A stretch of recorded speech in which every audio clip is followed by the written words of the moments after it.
Get ready for the dictation on the count of 3, 2, 1, start.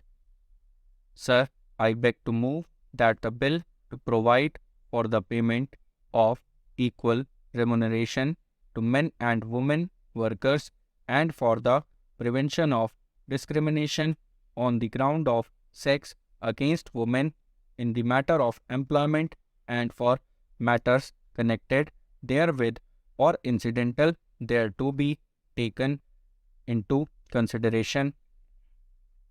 A significant measure taken by government in recent months has been the promulgation of the Equal Remuneration Ordinance providing for the payment of equal remuneration to men and women workers and for the prevention of discrimination against women on the ground of sex in the matter of employment and for other connected matters.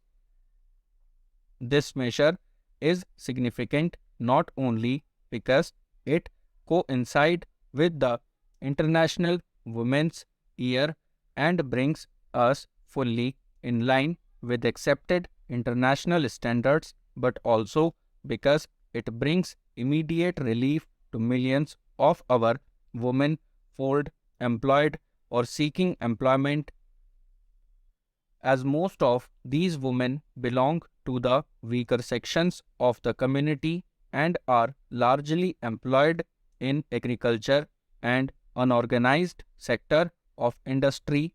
It is only appropriate that this measure was taken on a priority basis as a part of the government's policy of improving the condition of the weaker and exploited sections of the community.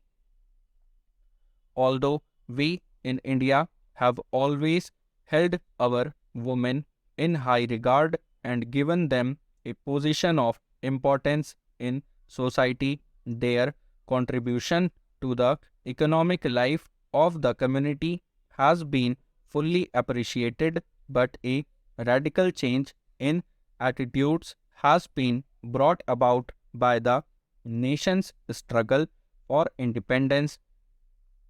Indian women, by their active participation in the country's struggle for independence, have earned their rightful place in the community and won their legal rights without the need for any aggressive movement. Their claim for a position of complete equality in law was justified in terms of their significant contribution to the cause of the country freedom.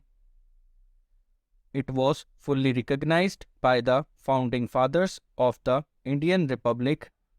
The Indian Constitution provides the right of equal opportunity for employed men and women without distinction. Article 15 of the Constitution prohibits any discrimination on grounds of sex, and Article 39 or our Constitution of India envisages that the state shall direct its polity, amongst other things, towards securing that there is equal pay for equal work for both men and women. India also ratified the International Labour Organization Convention concerning equal remuneration for women. The Act does not specifically provide that wages to be paid to men and women workers should be equal. Consequently, different rates of wages were laid down in several cases at the time of initial fixation of minimum wages. Besides, there is no restriction on the fixation of different rates of wages for men and women in the sectors not covered as a result of bipartite or tripartite negotiations or arbitration. Awards could be different for men and women for similar jobs. While over the years there has been some narrowing down of the differences, in wages of men and women workers. Wages disparities on grounds of sex still exist in the country even after years of the ratification of the International Labour Organization Convention. The National Commission on Labour, while noting that the fixation of statutory minimum wages has tended to narrow the gap between men and women, observed that wages discrimination between men and women still prevails in certain sectors like agriculture and unorganized industries. The Committee on Status of Women in India also strongly recommended legislative action in this regard to provide for equal pay for equal work. Honorable members of this august House have on several occasions expressed their feelings on this matter and have urged immediate and effective remedial action. The matter was discussed at the 25th session of the About Labour Minister Conference held in September last year. It was unanimously agreed that the states which had not so far implemented fully the International Labour Organization Convention, both in letter and spirit, should do so by taking appropriate measure to fix wages accordingly to occupations within a period of 3 months by not later than 6 months. It was also suggested that statutory provision can be made to prevent bipartite agreements fixing different wages rates for men and women workers.